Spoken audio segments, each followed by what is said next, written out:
Welcome to our conversation here for Burble Creativity. My name is Jeff Allen, and with me is Mr. Taylor Cole. He's currently Chief Technology Officer of a Navy laboratory and has participated in the Navy's highest level think tank. And he's combined a think tank mindset with unique perspectives from professional skydiving, base jumping, and engineering to create a new form of storytelling. And it's this storytelling that is particularly unique and important in this case. We're going to talk to him about this. He has a passion for story, in fact, that led to the development of minimally defined immersion and its benefit to those with autism. And Taylor is the founder of Burble Creativity, chairman of the board of directors of Burble Creativity Incorporated. And Taylor, it's nice to have you. Yeah. Nice to see you, and welcome to the conversation. Let's get an idea of what makes you go, first of all. We're going to talk about Burble Creativity here in just a minute, but I want to get kind of an understanding a little bit about how you work and really how this all kind of came together for you with regard to Burble Creativity and its use with autism and those people who have autism. Mm-hmm. Tell us a little bit about your background, how you get started with this. Yeah, so I've always been an engineer, but then at the same time I've been through all forms of extreme sports. So I started in big wall climbing, and then I got into pro skating, and had my first showing at the X Games in '99, and then by the time I got into skydiving and base jumping, I just had this drive for life, and I've got this understanding of just creativity and the perspective that humans have on the world when they just go full speed. When I was on Admiral Greenert's personal think tank, I got to explore all the different forms of needs of the Navy at the time, and one of them was story and the way that we communicate. When I came out of that think tank, I went back to the regular workforce and immediately said I wanted to start a company, and I wanted to revolutionize the way we tell stories. There's got to be a better way to tell stories other than just sitting there and prescribing to somebody everything that they should be imagining. So it really settled on me, just the way that we communicate in leadership or that we communicate in the military, that everybody wants somebody to get that one-to-one intention of what somebody was meaning. And that bothered me. Mm-hmm. And I always saw the form of my life as being something that was open-ended, that I can go anywhere from left to right whenever I wanted to move forward. So I basically maxed out my credit cards and brought in a producer and a writer and a lighting specialist, and took over a backspace of an art theater in downtown LA. And started telling stories with this big theater setup, a 10-foot by 10-foot truss system with lighting and sound. Technology from the theater like gobo wheels and spotlights, and we just started telling Bernstein Bears stories. And my goal was to try to figure out a new way to revolutionize storytelling. And it was one of the days that we were just on the grind and telling these stories, and it was just sort of depressing to me that every time Papa Bear would fall in the water, you'd hear the splash, or the tree would fall and you'd hear the creaking tree and then the crash. And I went across the street to go grab a beer, I believe, and my 5-year-old daughter wanted to make a story with the team that was there. And when I came back, they had this story that they had made, and it was then that I got to experience what transformed this company and set us in a different path. Was the story was this ringy-tinkety type metal building, and there was a fan in the center that was creaking, and there was a light coming through the window. And suddenly the window would crash open, and there was this wad of something that landed in the center, and a bunch of critters ran everywhere, and there was a scream of a little girl in the middle of the room. The room went super bright, super dark, super bright, and then just kind of trickled out as the sound kind of just went off in the distance. And my daughter had jumped up onto my lap, and she was scared of the story she just made. And that's when I looked at the lighting and sound and producer, and I said, you guys got to be kidding me. Like, what did everybody just imagine? And when everybody started saying what it was they imagined of the story they invented, it was totally different. There's people off in the left field and right field, and someone straight down the center of what I thought the story should have been. So we sat there that day and came up with the name of minimally defined immersion, and said, what is this trick that we're playing on our mind where we're able to have a story where my mind thinks you told me exactly what was intended to be told, but it was my own version. And when I share that version with the other guy that heard it, it's not the same.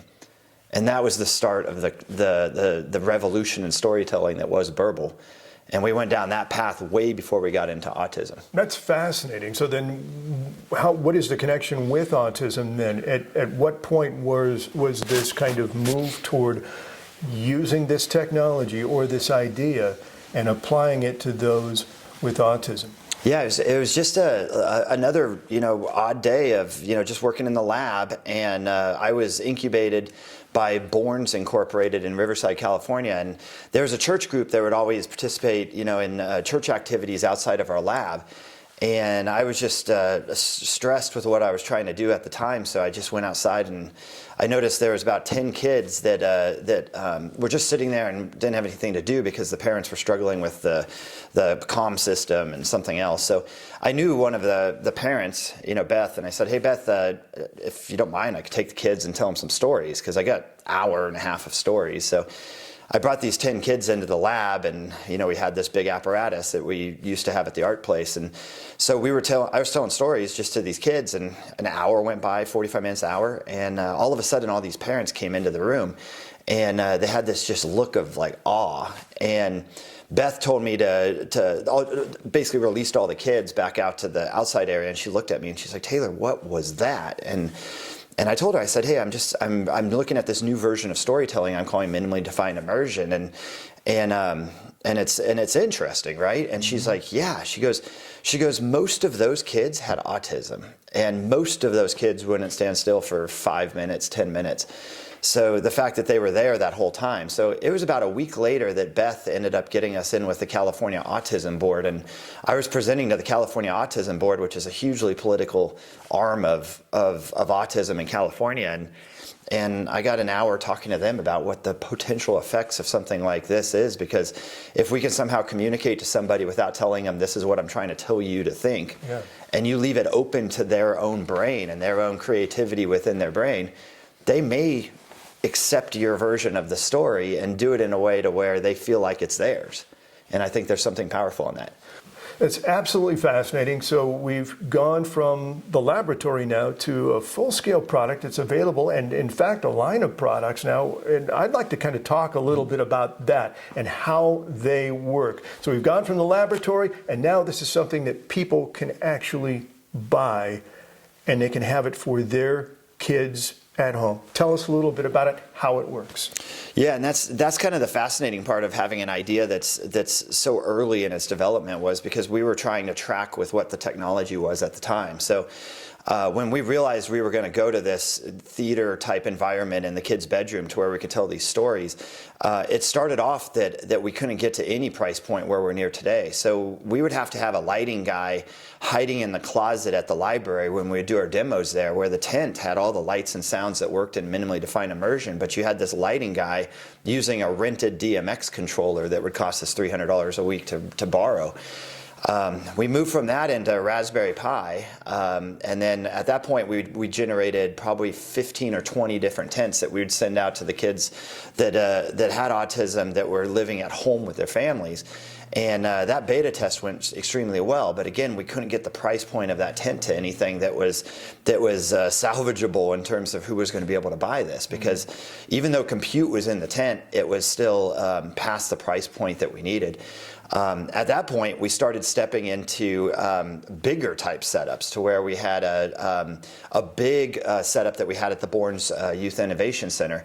And at the Borns Youth Innovation Center, we would have autism camps over the summer. And so on every Wednesday and Friday and Saturday, I would come in and tell stories to, on Wednesdays, it'd be 3 to 4 families. On Fridays and Saturdays, it'd be 5 to 6 families. And this would be an hour for each family of telling stories in this big apparatus. And that's when Jay, our CEO, was looking back at, is this going to be a subscription thing? Is this going to be something we put in libraries, or we put in, like brick buildings, and then people subscribe and go interact with the stories? And so it was only recently, in the last 2 years, that we got to the point where, and we've been putting patents along the line on this whole path, to where we can take the compute out of the tent. And so we can get to the point now where the tent is just a Bluetooth sensor that actually responds to, that really smart thing we all keep in our pockets. So What's fascinating is we've got the price point down to less than $500 today, and we're looking for the autism community to come help us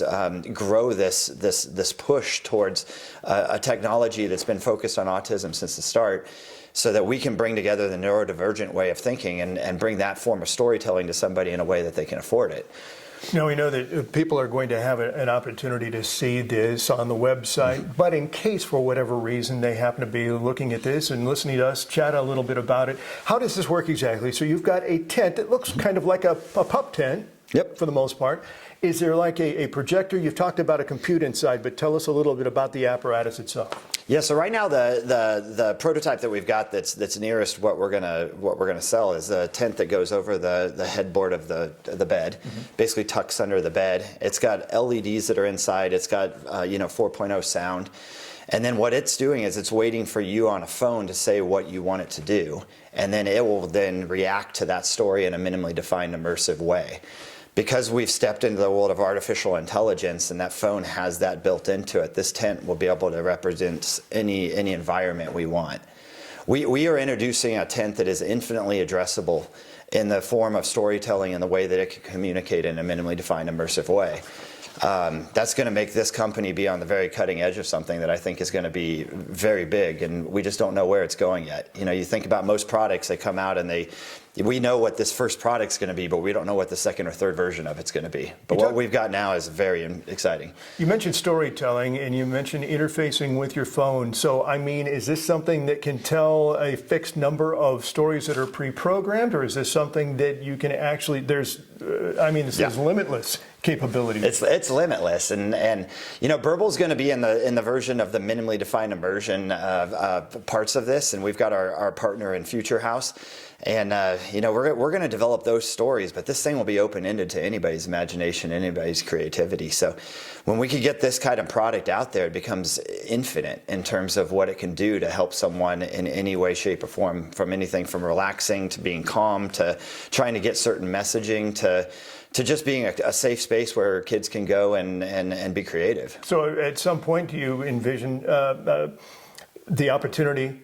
for a parent, for example, or a caretaker to be able to actually create their own story and then have this story told through Burble to these kids in the tent?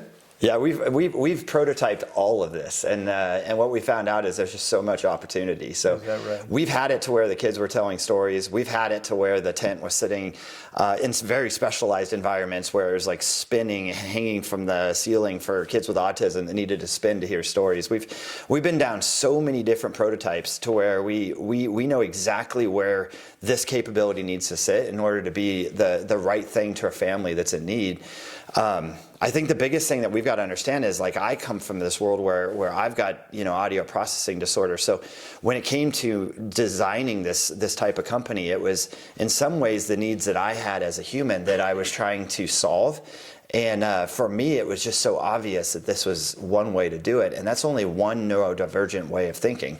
And if you think of all the neurodivergent ways that kids can think, it's spectacular that we can provide an environment that can be that robust to be able to handle any storytelling style that these kids may need. I'd just be interested in knowing what you had to overcome in order to get this product to where it is right now. What kind of challenges did you face? Yeah. Gosh, when you start a company, you just think it's so cut and dry what you got to do, and that is just not true. You'll hear from our CEO later, and Jay was my first mentor that I ever had in business, and so having a mentor in business and someone driving me to try to figure out how to get this to where someone was willing to buy it is so difficult. And then what ended up happening about a third of the way through the process was for a totally different other reason. I ended up at a psychologist just asking why my brain was kind of confused at work and some other things. And that psychologist ended up sending me to Loma Linda, where I met Dr. Travis Fogel, who was the head of neuropsychology at Loma Linda. And so he did some basic tests on me, and this was 5 years ago, and then got my insurance to cover it. And so I ended up in like a 3-month study, coming in with a PhD for multiple times a week and basic personality tests and all this. And I ended up coming out of it realizing that that I was the kind of human that was smart and had a good working memory and had a good visual memory. But when it came to audio memory, I was 1/16th of a percentile. So, some days I wake up and I just think of, the first 1,600 people I see that can hear better than me. And it's just mind-blowing when you think of that, because I did make it through a master's degree in fluid mechanics, and I am the CTO of a Navy lab. But it's like this neurodivergent, different way of thinking is what applied to my invention of this company. And so if we can take this company and find other people that are neurodivergent, then this company is going to blast off. Because there's kids out there that know they are thinking differently, that are just looking for some different way to communicate through story. And I think this company is going to provide that to them. Burble, the name. Tell me a little bit about that. How did that come about? So I'm second in the world in skydiving. And so what we do is we stack 4 very small parachutes and we kick into each other's lines. And then we have to rotate top to bottom as fast as we can in 90 seconds. And we compete against the Russians and the French and the Qataris. And so, I've been on the U.S. parachute team for many years now. And what's fascinating about parachutes or anything that flies is the thing that's flying in the front has that clean air and is dealing with that air the way that it's very predictable. And then what comes out the back of the wing is turbulence. But it's also known in skydiving as the burble. So if you are a parachute behind another parachute, that back parachute won't fly. It'll just go blah, blah, blah, blah, blah, and just sink out. Or if you're a body falling in skydiving and someone else gets over the top of you, they'll just fall on top of you because there's no air. Okay, got it. So I named it Burble because as a fluid dynamicist, it's just the fascinating parts of turbulence that are so misunderstood and not at all predictable today. Like we can't even solve Navier-Stokes equation with all the compute power we got today. So we can't predict turbulence even if we wanted to. So it's just a fascinating place to see, if is creativity just as boundless and unpredictable.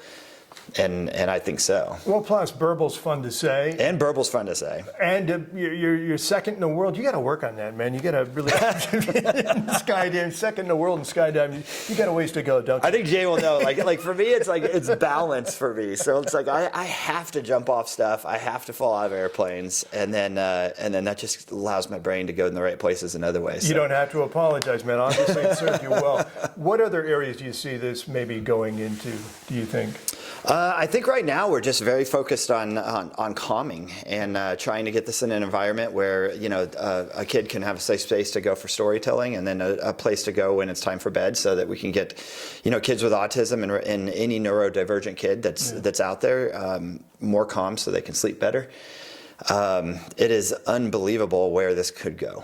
And Jay and I have talked about it, and Jay just begs me to stop thinking that way for right now. And let's focus on what we know this can do and where we're sitting. So in a moment when you're not exactly focused on that, let's say 5-10 years from now, what is kind of, if you have an ultimate vision, or if you can have kind of that distant view, what do you think? I've had this since the start. So, when we go into a movie, or we go nowadays in the way that authors write books, everything is so overly descriptive. And, at best you leave that movie saying that, wow, that was a great story. Odds are you probably heard it in versions previous before that.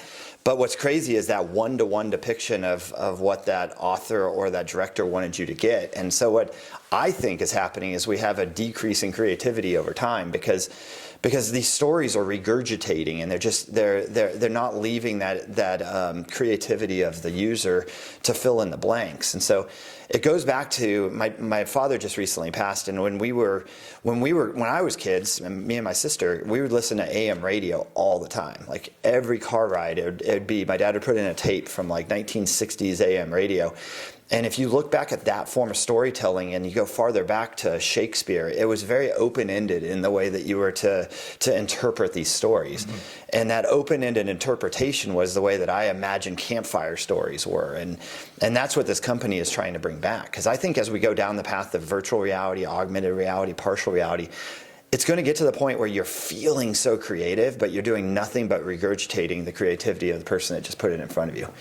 Especially for those folks as families right now that are dealing with autism and children with that. Taylor Cole, I appreciate your time. Really enjoyed learning all about it. It just seems like the possibilities are endless here for Burble Creativity. Yeah. Taylor Cole, I hope you enjoyed this discussion with him. He is the chairman of the board, Burble Creativity. And if you'd like to learn more about the organization, Burble Creativity, you'd like to learn more about Taylor, you'd like to learn more about the product itself, simply visit burblecreativity.com. And that's where you'll find all the details, including even pricing and additional information about the organization and everything you need to know. My name is Jeff Allen.